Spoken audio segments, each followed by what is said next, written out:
बिस्मिल्लाहिर्रहमानिर्रहीम एंड अस्सलाम वालेकुम स्टूडेंट्स। आप सब कैसे हैं? उम्मीद है ठीक होंगे। अच्छा तो स्टूडेंट्स, लास्ट जो हमने टॉपिक पढ़ा that was our long question और वो था एसिडिक नेचर ऑफ अल्काइन, जिसके अंदर हमने इथाइन का बेसिकली एसिडिक नेचर स्टडी किया था डिटेल में। ठीक है, और कल हमने ये बातें स्टडी की थी। आज वही इथाइन के यूजेस की बात करेंगे। ठीक है, आप जानते हैं जी इथाइन जो है स्टूडेंट्स, इथाइन को ही हम एसिटाइलिन भी कह सकते हैं और इथाइन तो उसका नाम है ही। ठीक है, ये वेरी फर्स्ट मेंबर है हमारे पास अल्काइन का और फॉर्मूला होता है जी HC ट्रिपल बॉन्ड CH, या हम इसका फॉर्मूला लिख सकते हैं C2H2।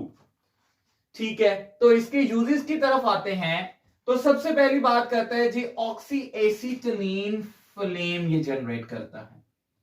ये जो ऑक्सी एसिटिलीन फ्लेम है ये बेसिकली मेटल्स की वेल्डिंग के अंदर या मेटल्स को हीट अप करके कट करने में ये इस्तेमाल होता है। ठीक है, ये देखें, ये उसका रिएक्शन गिवन है हमारे पास स्टूडेंट्स। ये इथाइन गैस है C2H2, उसका रिएक्शन करवा रहे हैं किसके साथ जी? ऑक्सीजन के साथ। और ये रिएक्शन की condition around about 3000 degree Celsius. Under these conditions reaction होगा तो कार्बन डाइऑक्साइड और वाटर और उसके अलावा ये हीट जो है यहां से रिलीज हो रही है। बेसिकली ये जो कॉम्बिनेशन है हमारे पास प्रोडक्ट्स का, यहां पर ये होता है ऑक्सी एसिटाइलिन फ्लेम। ठीक है, आप इससे भी याद रख सकते हैं। देखें जी, ये एसिटाइलिन है और ये ऑक्सीजन है, तो इन्हीं को मिला के ऑक्सी एसिटाइलिन का नाम दिया गया है। तो ऑक्सी एसिटाइलिन फ्लेम कब बनता है? जब एसिटाइलिन गैस और ऑक्सीजन गैस को 3000 डिग्री सेल्सियस पे राउंड अबाउट रिएक्ट करेंगे आपस में, तो अब जो प्रोडक्ट बनेगी ये हमारे पास ऑक्सी एसिटिलीन फ्लेम कहलाता है। और इसका यूज क्या है? It is use for metals. किस चीज में? मेटल्स की स्टूडेंट्स, ये यूज होता है मेटल्स की कटिंग में और उनकी वेल्डिंग में। ठीक है, इसके अलावा second use the artificial ripening of fruits, कि फ्रूट्स को अगर हमें आर्टिफिशियली राइप करना है, मुकम्मल तरीके से पकाना है, तो उसके अंदर भी जो है इथाइन गैस को या एसिटाइलिन गैस को इस्तेमाल किया जा सकता है। कि आप वो अनराइप्ड या कंप्लीटली या प्रॉपरली राइप नहीं है फ्रूट, उसको एसिटाइलिन गैस की प्रेजेंस में, एग्जिस्टेंस में रखते हैं, तो वो जो अनराइप फ्रूट है वो कुछ ही देर में, कुछ टाइम में कंप्लीटली राइप हो जाएगा। ठीक है, उसके अलावा इसके कुछ केमिकल यूजेस हैं हमारे पास। कहते हैं जी it is use for the preparation of, जो हमारे पास एसिटिलीन या इथाइन गैस है, डिफरेंट केमिकल रिएक्शंस आप पीछे चैप्टर में पढ़ा है इथाइन के, उन्हीं में से ये बातें की हुई हैं। ठीक है, in the preparation of alcohols, preparation of acetaldehyde, acetic acid. ठीक है, अब आगे हम ये पॉलीमर्स की जरा बात करें। ये जो प्लास्टिक होते हैं आमतौर पे, पॉलीविनाइल क्लोराइड, इसको पीवीसी भी कहा जाता है। उसके अलावा पॉलीविनाइल एसीटेट, इसको पीवीए कहा जाता है। ठीक है, पॉलीविनाइल ईथर है, ऑर्लॉन है, बेंजीन है, नियोप्रीन है, रबर है। ठीक है, ये बेंजीन को निकाल दें तो बाकी इसमें ये रबर या प्लास्टिक वगैरह है। ठीक है, बेंजीन तो आप जानते हैं C6H6, ये तो केमिकल कंपाउंड है। बाकी ये सारी चीजों की प्रेपरेशन के लिए इस्तेमाल, तो ये बेंजीन वाला आपको याद हो तो कॉपर की ट्यूब के अंदर भी इसको प्रिपेयर किया जा सकता है। ठीक है, तो इस तरह से इसको प्रिपेयर करते थे। अब आते हैं बेसिक, एक शॉर्ट क्वेश्चन है, इंपॉर्टेंट शॉर्ट क्वेश्चन है और इससे एमसीक्यू भी जनरेट किए जा सकते हैं। अब हम स्टडी कर रहे हैं जी कंपैरिजन ऑफ द रिएक्टिविटीज। किन चीजों के दरमियान जी? ये तीन हैं, alkane, alkyne and alkyne. Alkane का मतलब आप जानते हैं स्टूडेंट सिंगल बॉन्ड, अल्कीन का मतलब डबल बॉन्ड वाले कंपाउंड्स की फैमिली और अल्काइन का मतलब ट्रिपल बॉन्ड। तो इस तरह से हम जो है ये जानते हैं कि अब इन कंपाउंड्स की रिएक्टिविटी को देखेंगे। तो अगर मुझे रिएक्टिविटी का स्टडी करना है तो मैं तीनों फैमिलीज के same number of carbon atoms को आपस में कंपैरिजन करूंगा। ठीक है, तो फिर जो सबसे ज्यादा रिएक्टिव होगा डेफिनेटली फिर वो वाली फैमिली की रिएक्टिविटी भी सबसे ज्यादा होगी, that would be the most reactive family. तो जी यहां पर तीन फैमिलीज आपके सामने इस टाइम वही लिखी हैं, अल्केन, अल्कीन एंड अल्काइन। और इन फैमिलीज के स्टूडेंट्स मैंने दो दो कार्बन वाले मेंबर्स को यहां पर लिखा है। ठीक है, आप देखें इथेन लिखा है जिसमें 2 कार्बन है, इथीन लिखा है इसमें भी 2 कार्बन है, और इथाइन इसमें भी 2 ही कार्बन है। ठीक है, तो इनको स्टडी करने से पहले आपको मैं रिमाइंड करवाता चलूं एक छोटी सी बात कि स्टूडेंट्स आपको सिग्मा बॉन्ड और पाई बॉन्ड का पता होना चाहिए। पहले तो सिग्मा बॉन्ड की अगर शॉर्ट सा डिस्क्रिप्शन दूं, वैसे ये चैप्टर 7 में डिटेल में आप पढ़ चुके हैं। चैप्टर 7 के अंदर मैंने एक lecture complete difference between sigma bond और पाई बॉन्ड पे गिव किया था। मैं इंशाअल्लाह ताला डिस्क्रिप्शन में उसका लिंक भी दे दूंगा, अगर किसी को इसकी मजीद स्टडी करनी हो तो वो फिर उस लेक्चर से कर सकता है। चलें सिग्मा बॉन्ड की बात करते हैं। तो जी सिग्मा बॉन्ड जो है हमारे पास स्टूडेंट, सिग्मा बॉन्ड बेसिकली कैसे बनता है कि जब 2 ऑर्बिटल्स आपस में ओवरलैप हो, किस तरह से, हेड टू हेड ओवरलैपिंग। ठीक है, ये सिर्फ समझाने के लिए मैं ये बता देता हूं कि हेड टू हेड ओवरलैपिंग होनी चाहिए। एस ऑर्बिटल तो होंगे ही हेड टू हेड ओवरलैप, ये हमेशा ही सिग्मा बॉन्ड बनाएंगे। लेकिन अगर मैं पी ऑर्बिटल्स की बात करता हूं तो उनको भी स्टूडेंट्स कुछ यूं आपस में ओवरलैपिंग करनी होगी। अब बेसिकली ये जो ओवरलैपिंग होती है ना, जो हेड टू हेड ओवरलैपिंग है या एंड टू एंड ओवरलैपिंग है, ये होती है इंटर न्यूक्लियर एक्सिस पर, कि यहां पर दोनों जगह पर न्यूक्लियसिस हैं। अब यहां पर स्टूडेंट्स आप जानते हैं इलेक्ट्रॉन्स होते हैं, तो ये एक इंटर न्यूक्लियर एक्सिस है जिसकी वजह से ये इलेक्ट्रॉन का पेयर 2 न्यूक्लियसिस के दरमियान एंट्रैप हो जाता है, फंस जाता है। अब ये इलेक्ट्रॉन पेयर यहां से इसका रिलीज होना मुश्किल है, तो इस बात को मैं यूं कह सकता हूं कि अब ये बॉन्ड का भी टूटना उतना ही मुश्किल है। तो इसलिए फिर कहेंगे कि जो सिग्मा बॉन्ड होता है हमारे पास students, it is one of the stronger bond, यानी कि ये अगर स्ट्रॉन्गर बॉन्ड है तो इसको ब्रेक करने के लिए हमें हायर एनर्जी रिक्वायर्ड है। ठीक है, more energy is required to break the sigma bond. और अगर कोई बॉन्ड को तोड़ना मुश्किल है या उसको तोड़ने के लिए ज्यादा एनर्जी चाहिए, तो इसका मतलब क्या है कि वो बॉन्ड उतना स्ट्रॉन्गर है। और स्टूडेंट्स जब तक बॉन्ड नहीं टूटता तब तक रिएक्शन नहीं होगा। हम ये कॉन्सेप्ट यहां पर लेकर चलेंगे, जब तक बॉन्ड नहीं टूटा रिएक्शन नहीं होगा। और अब अगर कोई बॉन्ड स्ट्रॉन्गर है तो मतलब फिर उस कंपाउंड की रिएक्टिविटी कम हो जाती है। ठीक है, तो जी सिग्मा बॉन्ड ये था जो कि एक स्ट्रॉन्गर बॉन्ड है, हाई एनर्जी रिक्वायर्ड होती है इस बॉन्ड को तोड़ने के लिए। तो ये बात बस मैं आपको कन्वे करना चाह रहा था। इसके कंपैरेटिवली एक और बॉन्ड को स्टडी किया जाता होता है and that one is pi bond. ठीक है, तो स्टूडेंट्स पाई बॉन्ड में बेसिकली क्या होती है, वहां पर तो हेड टू हेड ओवरलैपिंग थी, पाई बॉन्ड में स्टूडेंट्स ये ओवरलैपिंग होती है पैरेलल फैशन में।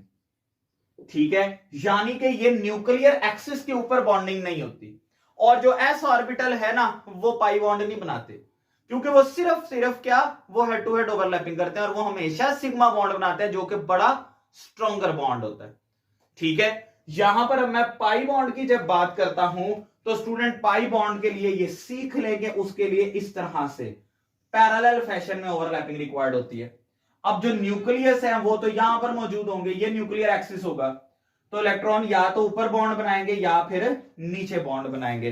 तो जिसकी वजह से ये जो बॉन्ड होते हैं, फिर ये जो पाई बॉन्ड है स्टूडेंट, ये हमारे पास वीकर बॉन्ड होते हैं। और अगर ये वीकर बॉन्ड है तो इट्स मीन लोअर और lesser energy is required to break this bond. तो जहां पर बॉन्ड को तोड़ने के लिए लेसर एनर्जी रिक्वायर्ड है, कम एनर्जी चाहिए, इसका मतलब स्टूडेंट वो बॉन्ड क्या है, वीकर बॉन्ड है। और अगर वीकर बॉन्ड है तो जिस कंपाउंड के अंदर वो बॉन्ड एग्जिस्ट कर रहा है उसका टूटना आसान है। अगर वो इजीली टूट जाएगा तो इट्स मीन फिर रिएक्टिविटी भी इंक्रीज हो जाएगी। अभी ये हमने बॉन्ड्स को डिस्कस कर लिया स्टूडेंट्स, अब आते हैं अपने कुछ कंपाउंड्स को स्टडी करते हैं और यहां से हम रिएक्टिविटी देखेंगे। तो पहले तो अल्केन देखें स्टूडेंट्स, ये बात ध्यान में रखिएगा, ये कॉन्सेप्ट हम अगेन मैं वही बात करूंगा 7th चैप्टर हाइब्रिडाइजेशन वाले टॉपिक में हम डिस्कस कर चुके हैं। अब मैं सिर्फ उसके एक शॉर्ट सी बात करूंगा कि जहां पर भी सिंगल बॉन्ड होता है ना, बेसिकली वो सारे के सारे क्या होते हैं, सिग्मा बॉन्ड होते हैं। और जहां पर कार्बन कार्बन या कार्बन ऑक्सीजन या और कंपाउंड्स डबल बॉन्ड आ जाए या ट्रिपल बॉन्ड आ जाए, अब वहां पर एक या दो फिर इस तरह से पाई बॉन्ड होते हैं। देखिए स्टूडेंट्स, जैसे मैं अल्केन की बात करता हूं, इसमें सारे सिंगल बॉन्ड हैं, तो ये सब के सब क्या होंगे, they all are sigma bonds. और जैसा कि मैं आपको बता चुका हूं, सिग्मा बॉन्ड बड़ा ही स्ट्रॉन्गर बॉन्ड है, ये तोड़ना लगभग नामुमकिन होता है। ठीक है, कोई भी हमारे पास इलेक्ट्रोफाइल हो या कोई भी हमारे पास न्यूक्लियोफाइल हो, ठीक है, कोई भी हमारे पास इलेक्ट्रोफाइल हो या कोई भी न्यूक्लियोफाइल हो, ये आम तौर पर इस पे अटैक नहीं करते, ये इसके साथ रिएक्ट नहीं करते, क्योंकि ये बॉन्ड ही नहीं तोड़ता। ठीक है, हां, अगर हम चाहते हैं फिर भी रिएक्शन करवाना, तो upon severe conditions at very high temperature और वेरी हाई प्रेशर और in presence of very stronger catalyst, फिर ये सब्स्टिट्यूशन रिएक्शंस गिव करते हैं।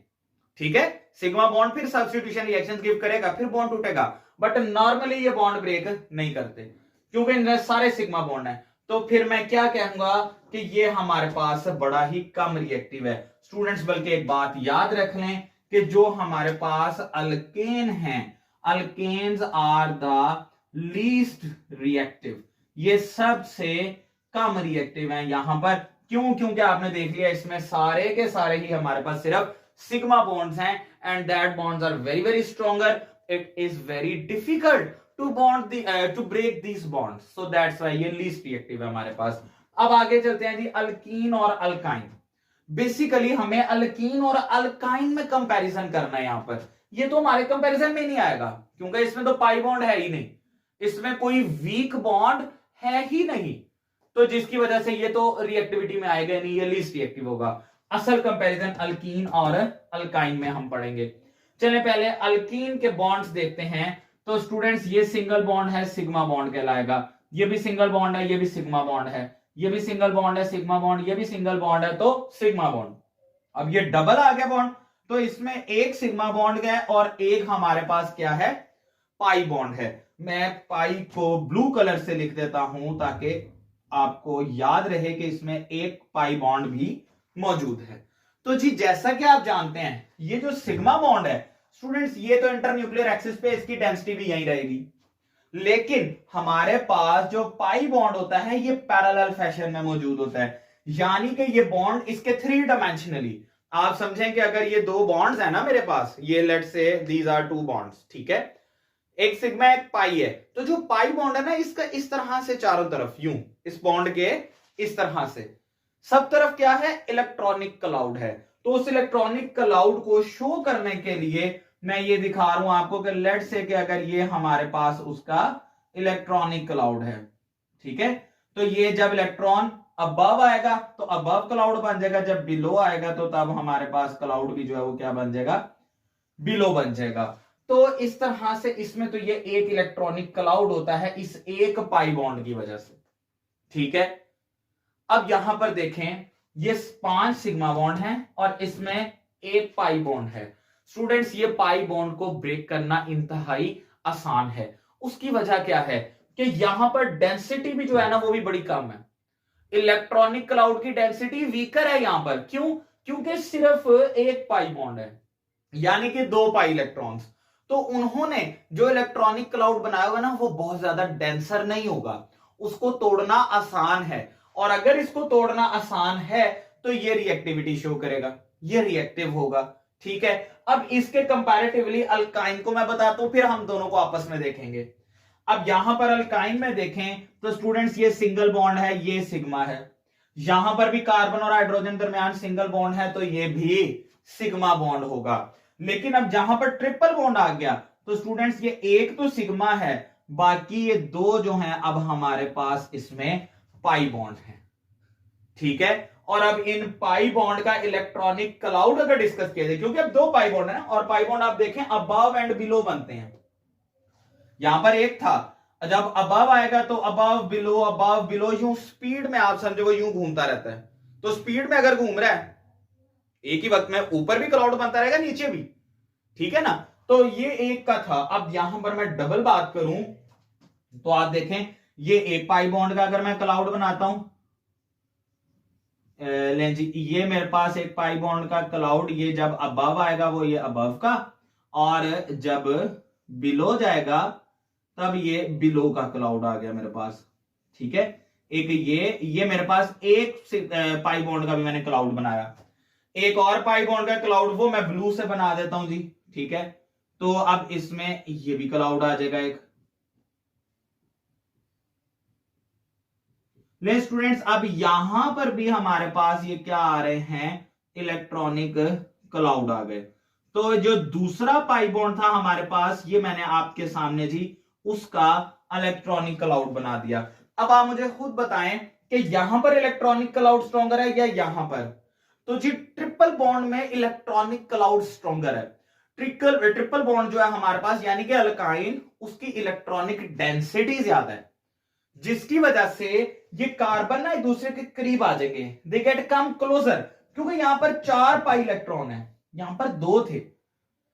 इतनी सी बात ध्यान में रखिएगा, इसके लिए मैं लिख देता हूं कि यहां पर ये इलेक्ट्रॉनिक क्लाउड, जो इलेक्ट्रॉनिक क्लाउड है, या हम इसको कह सकते हैं इलेक्ट्रॉनिक डेंसिटी। ये दोनों बातें इसके लिए कहा जा सकती हैं। इलेक्ट्रॉनिक क्लाउड भी इसको कहा जा सकता है स्टूडेंट्स, और इलेक्ट्रॉनिक डेंसिटी भी। इलेक्ट्रॉनिक क्लाउड या इलेक्ट्रॉनिक डेंसिटी जो अल्कीन की है हमारे पास, वो लेसर है किसके कंपैरेटिवली, अल्काइन की, ठीक है। अब उसकी वजह क्या है, आप देखें यहां पर जो पाई इलेक्ट्रॉनिक क्लाउड है, ये पाई इलेक्ट्रॉनिक क्लाउड, स्टूडेंट्स यहां पर जो हमारे पास पाई इलेक्ट्रॉनिक क्लाउड है ना, वो टोटल 4 इलेक्ट्रॉन्स ने बनाया हुआ है पाई इलेक्ट्रॉनिक क्लाउड। अगर ये मैं सिग्मा वाले ऐड करूं तो फिर 6 इलेक्ट्रॉन्स हो जाएंगे। पाई इलेक्ट्रॉनिक क्लाउड की सिर्फ मैं बात कर रहा हूं तो ये 4 इलेक्ट्रॉन है यहां पर, जबकि इसमें पाई इलेक्ट्रॉनिक क्लाउड की मैं बात करूं तो 2 इलेक्ट्रॉन है। तो जिस वजह से ना इसकी इलेक्ट्रॉनिक डेंसिटी ज्यादा हो जाती है। और इलेक्ट्रॉनिक डेंसिटी के ज्यादा होने का मैं एक इफेक्ट आपको बता देता हूं, यहां पे कार्बन कार्बन के दरमियान बॉन्ड लेंथ कम हो जाएगी, ठीक है। कितनी होती है जी, यहां पर वो बॉन्ड लेंथ हो जाएगी 1.20 एंगस्ट्रम, ठीक है। जबकि इसमें देखा जाए अल्कीन में हमारे पास, तो यहां पर कार्बन कार्बन बॉन्ड लेंथ होती है स्टूडेंट्स 1.34 एंगस्ट्रम। तो अब आप देख लें, ट्रिपल बॉन्ड में बॉन्ड लेंथ कम है और डबल बॉन्ड में बॉन्ड लेंथ ज्यादा है। तो यहां से भी आपको समझ आ जानी चाहिए, आमतौर पे जो स्मॉलर बॉन्ड लेंथ होती है ना, वो स्ट्रॉन्गर हो जाती है। फिर बॉन्ड की लेंथ अगर कम है तो उसको तोड़ना मुश्किल होगा, बॉन्ड की लेंथ अगर ज्यादा है ना तो उसको तोड़ना आसान होगा। इसको आप प्रैक्टिकली यूं सोच सकते हैं स्टूडेंट्स कि लेट से मेरे पास स्केल है एक, ये जो आमतौर पे प्लास्टिक का 12 इंच का स्केल मिल जाता है स्टूडेंट्स, एक स्केल है, उसको आप तोड़ें तो वो आराम से टूट जाएगा, ठीक है। बल्कि ये मेरे पास पड़ा ही हुआ है कि लेट से जी ये स्केल है मेरे पास इस टाइम, तो आप इसको कंसीडर कर लें कि ये बॉन्ड लेंथ है। तो जब ये बॉन्ड लेंथ ज्यादा है तो इसकी बॉन्ड की स्ट्रेंथ इतनी नहीं है, ये मैं आराम से ब्रेक करूंगा ये टूट जाएगा, ठीक है। लेकिन अब टूट टूट के अगर ये स्मॉल रह जाए, इतना सा रह जाए, अब समझे ये बॉन्ड लेंथ है, तो अब इसको तोड़ना बहुत मुश्किल हो जाएगा। तो इसी तरह ये बॉन्ड लेंथ में भी होता है, ठीक है, कि अगर हमारे पास बॉन्ड लेंथ ज्यादा है ना तो वो बॉन्ड की स्ट्रेंथ कम होती है, अब उस बॉन्ड को तोड़ना आसान है, तो मतलब कि वो वाला कंपाउंड फिर रिएक्टिव ज्यादा होगा। और इस तरह का कि जिसमें इलेक्ट्रॉनिक डेंसिटी ज्यादा होने की वजह से वो एटम्स एक दूसरे के कम क्लोजर आ गए, करीब आ गए, अब ये बॉन्ड लेंथ ज्यादा स्ट्रॉन्गर हो जाएगी, अब इसको तोड़ना उतना मुश्किल हो जाएगा और रिएक्टिविटी डिक्रीज हो जाएगी। तो अब इस हवाले से मैं कह सकता हूं कि हमारे पास ये जो 1.34 एंगस्ट्रॉन, ये बॉन्ड लेंथ ज्यादा है, ये कम है, तो ये बॉन्ड स्ट्रॉन्गर होगा, ये बॉन्ड वीकर होगा। सो इन दिस वे अल्कीन्स जो हैं, अल्कीन के बारे में हम लिखेंगे they are most reactive. Alkene क्या है, सबसे ज्यादा रिएक्टिव है, उससे कम रिएक्टिव अल्काइन है, और एट द एंड हमारे पास क्या आ जाते हैं, अल्केन आ जाते हैं, ठीक है। ये देखें जरा आपको समझाने के लिए, सिंगल बॉन्ड ये मेरे पास, बल्कि मैं पहले डबल बॉन्ड की बात करता हूं, यानी कि मैं बात करूं अल्कीन की, इसके बाद दूसरे नंबर पर आता है ट्रिपल बॉन्ड यानी कि अल्काइन, और एंड पर आता है सिंगल बॉन्ड यानी कि अल्केन। रिएक्टिविटी की मैं बात करूं तो alkyne double bond most reactive, उससे कम ट्रिपल बॉन्ड, और सबसे कम हमारे पास सिंगल बॉन्ड वाले कंपाउंड की रिएक्टिविटी होगी अगर हमारे पास ये same number of carbon atoms वाले कंपाउंड हो, ठीक है। सो आई होप कि आपको समझ आ गया होगा। ये हमारा जो थ्योरी चल रही थी चैप्टर 8 की, आज ही उसका लास्ट लेक्चर है। इंशाल्लाह ताला नेक्स्ट लेक्चर में हम इसकी एक्सरसाइज को कवर करेंगे। जो इंपॉर्टेंट क्वेश्चंस हैं चैप्टर 8 के या जो पेपर में आते हैं, जो कॉन्सेप्ट आपको पता होना चाहिए, वो इंशाल्लाह ताला हम डिस्कस करेंगे। ठीक है, so thank you very much students. अब इसमें अगर कोई क्वेश्चन वगैरह हो आपका तो आप कमेंट सेक्शन में जरूर पूछिएगा। अपना ख्याल रखिए। Thank you so much. अस्सलाम वालेकुम।